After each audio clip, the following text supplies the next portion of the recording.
que je vais essayer de témoigner, je ne viens pas vous faire un enseignement, je vais essayer de témoigner comment résonne cet engagement, cet enthousiasme, cet esprit de service, et comment dans un monde un peu compliqué et dans une période inédite, on peut garder cet enthousiasme, cet engagement et cet esprit de service, peut-être même le réactiver quand parfois on pourrait l'avoir un peu perdu. Donc, on vit effectivement dans une période complexe où se succèdent, on estime aux EDC qu'on est dans une période d'une trentaine d'années dans lequel on se succède un certain nombre de crises. Donc, on a tendance aujourd'hui à tout voir sous le prisme de la crise pandémique du Covid-19, mais pour nous, la mutation est beaucoup plus profonde que ça. Elle s'inscrit dans une période d'une trentaine d'années qui aurait commencé dans les années 2000. Cette période nous amenant à la crise financière, où on a traité les effets, mais on n'a pas traité les causes. On a vu apparaître les éléments de réchauffement climatique qui deviennent les questions de la planète, deviennent une vraie question.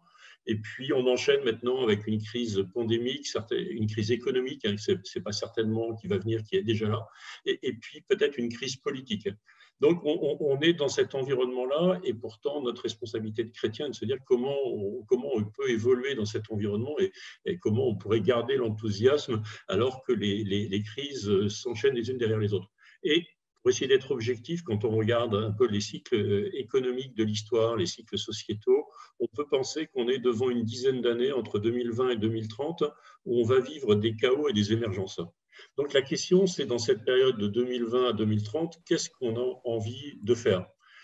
Il est vrai qu'on a un certain nombre de mutations, de prise de conscience autour de l'écologie, autour de peut-être du retour à un certain sens dans cette période pandémique. On peut se dire qu'il y a une partie enthousiasmante dans les mutations. Mais on voit bien aussi que notre monde, et vous d'ailleurs, vous militez à juste titre face à toutes les attaques qui concernent la personne humaine, la famille, la vie. Donc beaucoup de sujets sont également attaqués, et pas simplement depuis un an, depuis de nombreuses années. Et on peut se dire que ça a plutôt tendance à se dégrader. On a une fracture sociale qui est de plus en plus forte. Quelques très très riches maintenant captent la richesse mondiale, et puis les autres, avec de nombreux pauvres. J'ai vu les dernières stats par lesquelles le Secours catholique annonçait qu'on avait doublé en 8 ans le nombre de SDF. On ne peut pas dire qu'une société va bien quand on arrive à ce niveau-là d'éléments.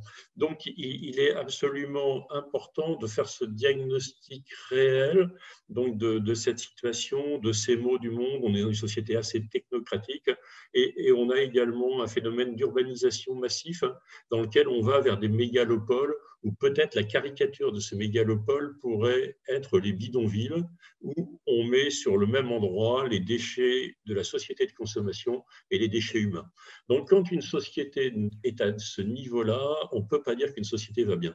Et je pense que ce qu'il nous faut retrouver, c'est peut-être cette indignation, le fait qu'il y ait 300 000 SDF ne soit plus une statistique, mais une indignation qui nous touche personnellement et qui va nous amener à bouger. Parce qu'on voit bien qu'on pourrait arriver à une dépression légitime. On pourrait se dire à quoi bon ? Mais pour le chrétien, le pire, c'est à quoi bon ? Et pour nos mouvements chrétiens, le pire, c'est à quoi bon ? C'est-à-dire que quand on veut relancer une équipe EDC ou une équipe AFC, vous aurez toujours des gens qui vont vous dire « oui, mais à quoi bon ? À quoi bon ?» Il faut absolument enlever ça de nos mouvements, c'est toxique. Et ça nous empêche de la vitalité, ça nous empêche de repartir. Donc, il faut que cette indignation soit créatrice.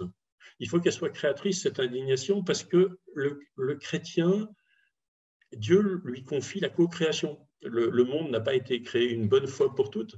Il nous revient d'écrire la suite de l'histoire et de co-créer, en se laissant habiter par l'Esprit Saint, la suite de l'histoire. Donc, soyons ces co-créateurs, et dans un monde où tout le monde pourrait être pessimiste, l'espérance, c'est justement de garder la foi et de garder cette flamme, petite flamme qu'évoquait Charles Péguy, qui doit nous amener à aller diffuser cette flamme aux uns et aux autres et à annoncer la bonne nouvelle. Donc, on voit bien qu'on ne peut pas sombrer dans le pessimisme et dans le à quoi bon, et qu'on a un devoir d'espérance. Quand bien même, de temps en temps, on n'arriverait plus intellectuellement à l'expliquer, au nom de notre foi, on doit activer ce devoir d'espérance et se remettre en mouvement. Et on se dit, quand on se dit ça, on se dit que le monde doit changer. Évidemment, le monde va changer. Beaucoup de gens parlent du monde de demain. Donc, je disais tout à l'heure, ce monde de demain va certainement s'inscrire sur une dizaine d'années. Donc, soyons du côté de ceux qui vont être dans les émergences du monde de demain, pas dans ceux qui pleurent dans les chaos. Bien sûr, dans les chaos, soyons dans la compassion de ceux qui souffrent. Actuellement, on peut parler des commerçants, de ceux qui ne peuvent pas tenir leurs activités. Mais par contre, soyons dans l'émergence, voilà, et aidons-les à trouver les solutions alternatives, parce que le chrétien doit être celui qui coécrit la suite de l'histoire. Mais pour qu'un monde change, et la plupart du temps, et je me mets dedans, on a envie que le monde change, mais on a envie que ce soit les autres qui changent. Et est-ce que ce n'est pas là notre problème? Est-ce que le problème n'est pas qu'on voudrait que le monde change, mais qu'on voudrait que ce soit les autres qui changent? Le monde ne changera que quand nous, on changera, en tant que chrétiens et en tant que personne. Donc, on a ce devoir de se mettre en mouvement et de changer notre positionnement. Moi, quand j'ai pris la vice-présidence des EDC en 2010, j'étais appelé, on était dans un mouvement qui était en pleine décroissance. Ça faisait, je pense, 20 ans qu'on perdait des membres tous les ans. Et puis, le président m'appelle et il me dit, mais Philippe, j'ai envie que tu deviennes vice-président. Donc, aux EDC, ça fonctionne par les appels. Et je lui dis, mais je ne suis pas sûr que j'en ai envie parce que je ne supporte plus la fatalité dans laquelle on arrive. C'est-à-dire qu'on était 1400 membres, on pourrait se dire que l'objectif d'un bon mandat aurait été de terminer à 1200 ou 1100 membres pour éviter l'érosion encore plus importante. Et c'est là où il faut, je vais dire, changer de paradigme. Il faut se dire qu'il est possible, et il n'est pas simplement possible, il est vital que les chrétiens qui sont devenus minoritaires prennent conscience qu'ils sont minoritaires et doivent développer un tsunami positif pour embarquer avec nous toutes ces personnes-là. Quand on a lancé ce plan avec Robert Leblanc, je vous promets, beaucoup de gens, y compris au Bureau national, nous ont dit « Mais attendez, ce n'est pas possible d'enrayer la baisse, ce n'est pas possible. » Et nous, on a dit « Mais si, non seulement ça va être possible, mais en plus de 1400, là on devrait terminer à 1200, on va se fixer de terminer à 2000. Voilà. On a 4 ans pour terminer à 2000. On a terminé à 2400. On a terminé à 2400. Et depuis, le mouvement des EDC continue à se développer. On vient de passer, je pense, les 3500 et on va avoir, je pense, dans 1 an, 2 ans, triplé la taille de notre mouvement en, je vais dire, 12 ans. 12 ans. Donc, il n'y a pas de fatalité. Il y a simplement des gens qui se lèvent indignés à un moment donné, qui se disent que c'est plus possible. Et ces gens-là, par contre, il ne faut pas qu'ils mettent leurs énergies dans le fait de râler. Il faut qu'ils mettent leurs énergies dans le fait d'agir par rapport à ça. Parce qu'on a trop de chrétiens qui râlent. On a trop de chrétiens qui râlent. Donc, il faut se mettre en mouvement et avancer vers le agir. Donc, ça veut dire qu'il faut y mettre de l'intelligence. Il faut y mettre de l'intelligence. Les chrétiens doivent se réapproprier le champ de l'intelligence. On a laissé à la pensée des Lumières le champ de l'intelligence. Il faut absolument se réapproprier. Moi, je vois qu'au niveau des EDC, la doctrine sociale chrétienne, c'est l'essentiel pour vivre dans un monde où tout bouge. Vous avez tous les repères fixes pour pouvoir vivre votre vie de manière éclairée. Donc, par contre, le problème, c'est que très peu de personnes connaissent la doctrine sociale chrétienne, qu'on appelle pensée sociale chrétienne aux EDC, parce qu'on l'étudie avec nos frères protestants. Donc, mais il faut bien se réapproprier les contenus. Donc, il faut être bien, il faut se former, il faut développer les compétences. Il faut de la vitalité. Un point de vitalité qu'on a mis au niveau des EDC, c'est que tous les mandats sont devenus à durée déterminée. Donc, on avait des stars qui duraient dans des commissions, dans des choses comme ça. Et on s'est dit, non, non, les stars, tout le monde doit être appelé à être star du mouvement par rapport à ça. Et il n'y a pas de mandat qui feront plus de 4 ans. Moi, je suis au milieu de mon mandat et à la fin des 4 ans, mon mandat s'arrêtera. Et je vois déjà 20 personnes possibles pour prendre la suite. Donc, c'est par rapport à ça, quand vous avez à la tête d'une région des gens qui sont en place depuis trop longtemps, ça ne met pas du tout en cause leur bilan et leurs compétences. Ils ont pu faire des choses extraordinaires, mais il faut faire confiance à la jeunesse. Et la jeunesse, elle est dans la tête. Vous avez des gens de 60 ans qui sont très jeunes, des gens de 30 ans, mais il faut donner ce souffle nouveau. Et j'ai vu qu'il y avait plein de têtes de jeunes là, dans les nouveaux, et je dis bravo pour tout ce que vous faites par rapport à ça. Et faisons cette somme de la fougue de la jeunesse et de la sagesse des anciens. N'opposons pas les générations, on a besoin de les faire fonctionner ensemble. Donc, cette identité solide que vous cultivez aux AFC, dont j'ai aucun doute, elle doit se nourrir de l'altérité. Elle doit se nourrir de l'altérité. Ça, c'est un point que j'ai développé dans mon mandat actuel aux EDC, c'est que j'ai invité toutes les équipes EDC à agir dans le monde auprès des plus fragiles. Et je pense que dans la raison d'être qui est la vôtre, dans la mission qui est la vôtre, il me semble absolument essentiel que vous puissiez témoigner par des actes. Et témoigner par des actes, c'est je vais aider une famille monoparentale, je vais aider des gens qui n'ont pas de famille et autres, parce que la vraie conversion se passe dans le rapport aux plus fragiles. Par rapport à ça. Donc, un mouvement qui trouvera une vitalité, c'est un mouvement dont ses membres vont traduire dans les actes la pensée. Nous sommes dans un monde où il y a trop de commentateurs du monde et il n'y a plus assez d'acteurs. Donc, si les chrétiens deviennent ces acteurs du monde, c'est eux qui vont transformer le monde. Donc, il va falloir témoigner par ces actes et donc, il faut avoir cet être, mais il va falloir avoir ce savoir-être, ce savoir-faire et ces actions concrètes. Donc, il va falloir faire tout ça. Bien sûr, vous êtes un mouvement chrétien, comme les EDC sont un mouvement chrétien, et on peut se dire, dans ce mouvement chrétien, on va y mettre la prière, bien sûr. Donc, et je suis sûr que dans les équipes AFC et autres, vous y mettez cette touche de prière qui est utile et bien importante. Par contre, même quand on fait ça, et c'est un point qu'on a vu au niveau des EDC, on a vu des endroits où ça pouvait fleurir, puis des endroits où ça fleurissait moins. Et quand on se met également dans l'analyse de notre vie personnelle, on constate que parfois, on ne fait pas tout à fait tout le bien qu'on voudrait faire. Et il nous arrive encore de faire le mal qu'on ne voudrait pas faire. Pourtant, on a remis cette intelligence, on a remis ce début d'enthousiasme et autres. Donc, comment faire tout le bien qu'on voudrait faire? Parce que je pense que de tous les membres que vous êtes ici avaient envie de faire beaucoup de bien pour les AFC, pour vous, pour votre entourage, et comment peut-être arrêter de faire le mal qu'on ne voudrait pas faire. Et Saint Paul nous éclaire par rapport à ça. Et ça, c'est un changement de paradigme, ce n'est pas quelque chose de progressif. Moi, quand j'ai pris conscience de ça, ça a changé ma vie.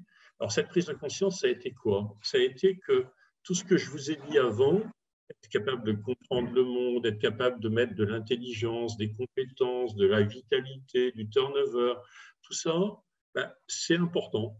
Il ne faut pas le sous-estimer, il faut absolument le faire parce que c'est important. Mais le problème, c'est que ce n'est pas essentiel. Et qu'il faut commencer par l'essentiel. Et c'est quoi l'essentiel? C'est reprendre conscience que Dieu nous a tout donné. Et arrêter de vouloir se sauver soi-même. Voilà. Et se rendre compte qu'on a tout reçu par la grâce primale du baptême. Il faut revenir à cette primauté du baptême. On a tout reçu, donc arrêtons de nous agiter.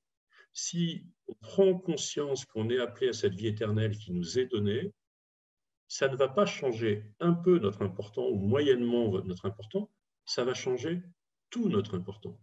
Donc, il faut absolument, si vous voulez une fécondité divine, cette fécondité au centuple pour vos équipes, pour vos régions, il faut revenir à l'essentiel.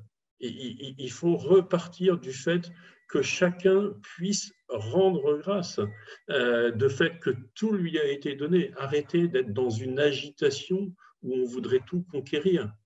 Après, donc, une fois qu'on avance vers cette prise de conscience, en fin de compte, ça veut dire qu'on passe beaucoup de temps dans l'important à notre connexion Internet et on est aujourd'hui donc à notre débit, on passe du temps sur les réseaux sociaux. Il faudra continuer à le faire parce que il faut prendre place sur ces réseaux sociaux et tous ces éléments-là.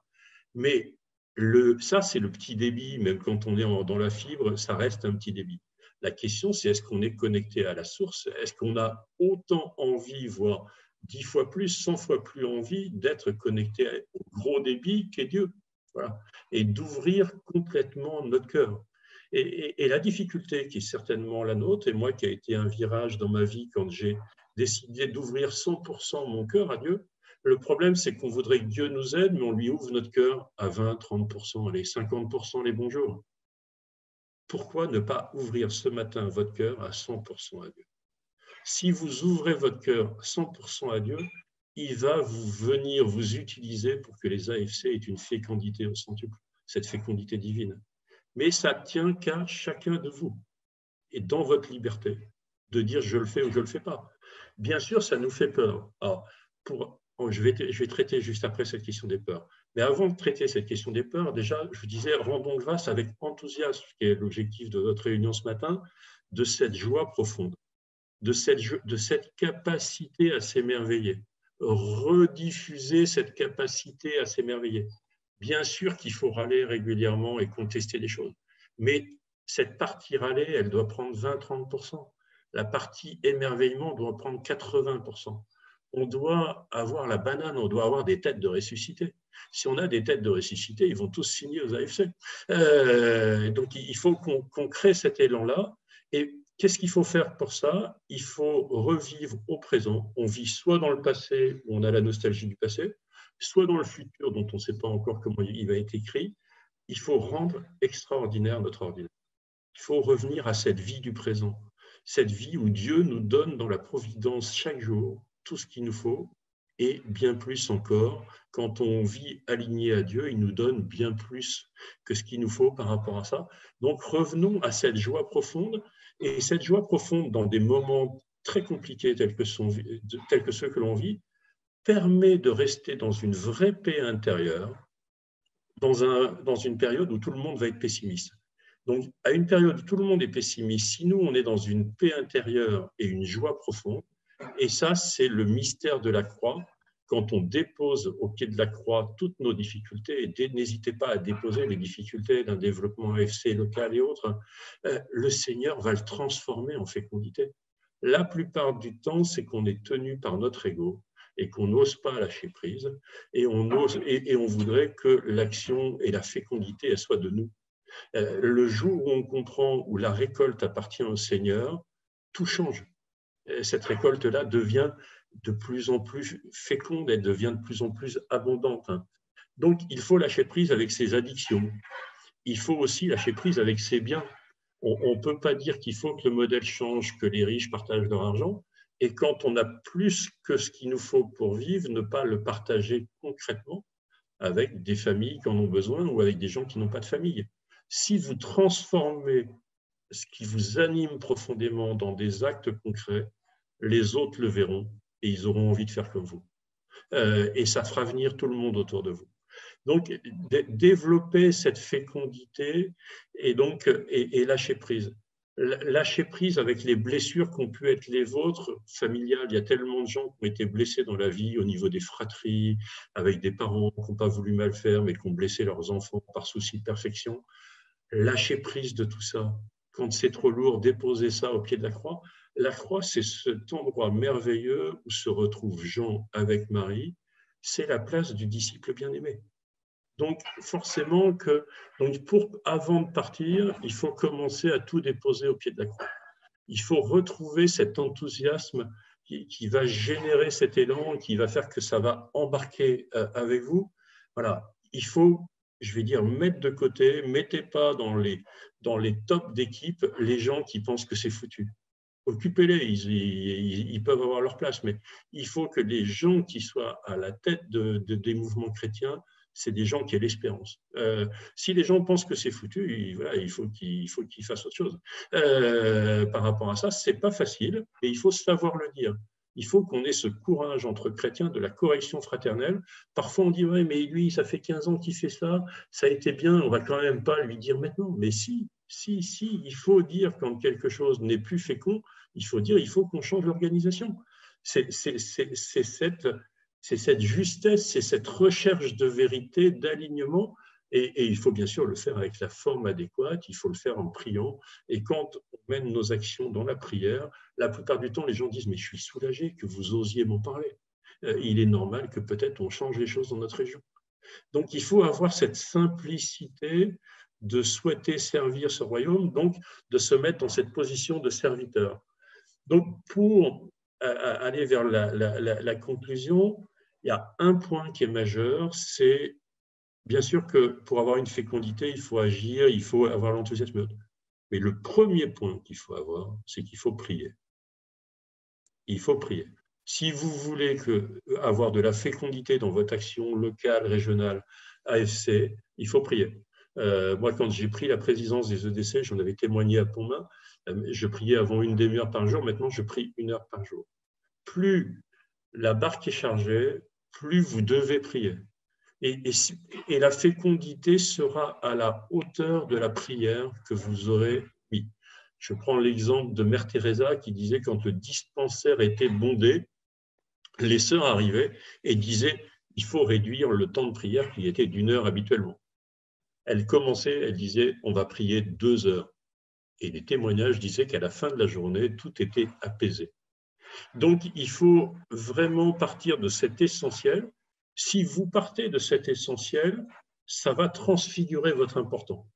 Et si vous transfigurez votre important, vous allez transfigurer les AFC, là où vous êtes. Et donc, vous allez amener ce rayonnement, cette lumière, vous allez réveiller ces talents qui sont enfouis et qui ne demandent qu'à… Voilà. Et comme on est dans une période où les gens sont en quête de repères, ils ne savent plus qui suivre. Les chrétiens ont une opportunité comme jamais d'être ces personnes qui rayonnent et qui embarquent avec eux ça.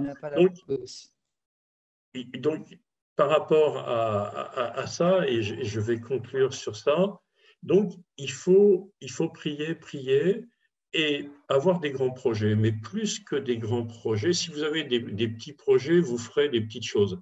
Moi, j'ai constaté dans la vie que d'avoir des grands projets, ça ne prenait pas plus d'énergie que des petits projets. Puis progressivement, je me suis dit, ouais, mais dans les grands projets, il y avait peut-être une part de mon ego qui était dedans. Et c'est peut-être pas tout à fait aligné. C'était déjà mieux, mais ce n'était pas complètement aligné. Le vrai alignement avec le Christ, c'est dans la prière, de demander à Dieu qu'il vous utilise pour faire des grandes choses pour son royaume. Voilà. Demandez profondément à Dieu. Par contre, je vous mets en garde, si vous ouvrez votre cœur à 100% et que vous demandez, il va vous exaucer. Il va vous exaucer. Et parfois, c'est peut-être cette peur d'être exaucé par un Dieu qui nous ferait faire des choses qu'on n'a pas prévues qui fait qu'on n'y va pas. Et là, il faut laisser son ego de côté, ouvrir la porte de son cœur à 100%, sans peur, et laisser l'Esprit Saint souffler. Vous allez voir que si vous laissez l'Esprit Saint souffler, il va y avoir une brise légère qui va transformer votre région AFC, votre zone AFC, et ça va pétiller. Pour conclure, et je terminerai sur un témoignage que j'avais livré à Pontmain, pour vous dire à quel point le Seigneur vous donne tout. Quand j'ai été président des EDC, je suis revenu dans le dimanche soir et le lundi, mon assistante de direction me disait que le délégué syndical qui devait partir à la retraite ne voulait pas de pot de départ, alors que j'avais demandé à mon assistante de l'organiser. Je lui dis, c'est dommage, je vais rappeler ce délégué syndical parce qu'il avait servi l'entreprise en tant que partenaire social une dizaine d'années. Donc, je l'appelle et non seulement je l'appelle, et je lui fixe un rendez-vous et on échange. Je lui dis, il s'appelle Stéphane Béchet, je dis, Stéphane, on va organiser un pot de départ pour vous. C'est moi le patron, vous n'avez pas le choix, je vous organise un pot de départ, vous l'avez mérité. Donc, il me dit, OK, mais le samedi d'après, on fera quelque chose. Donc, le début mai, on organise son pot de départ. Tout se passe bien. Il fait d'ailleurs un topo très sympa sur ce qu'il a vécu dans l'entreprise et autres. Et à la fin, on termine tous les deux. Et je lui dis, mais finalement, on fait quoi ensemble? Et donc, c'était le 5 mai. Et le 5 mai, il me dit, on va aller prier le chapelet à Pontmain. Donc, on est allé prier la Vierge de Pontmain. Et là, il m'a révélé avec son épouse que ça faisait 10 ans, il s'était mis délégué syndical quand moi, je me suis occupé des EDC en la région Pays de Loire. Et il s'est mis délégué syndical pour me protéger, pour me soutenir dans l'entreprise. Et ça faisait 10 ans qu'il priait pour moi. Et ça faisait 10 ans qu'il priait pour moi. Et alors, il m'a offert une icône de Notre-Dame du Travail. Et puis, il m'a dit, bah, cette icône, il faut la mettre dans votre bureau, Philippe. Et puis, si on vous dit quelque chose dans un monde laïque, vous direz que c'est le délégué syndical UNSA qui vous l'a offert. Donc, pas de souci par rapport à ça. Et puis, il m'a dit, mais même pour votre mandat EDC, je pense qu'il faut que vous priez les oraisons de Sainte-Brigitte. Et donc, depuis, je prie les oraisons de Sainte-Brigitte tous les jours. Et c'est simplement cette capacité à se laisser enseigner par les plus petits. Cette personne occupait la qualification la plus modeste dans l'entreprise. Et aujourd'hui, c'est lui qui m'enseigne dans mon mandat de président des EDC.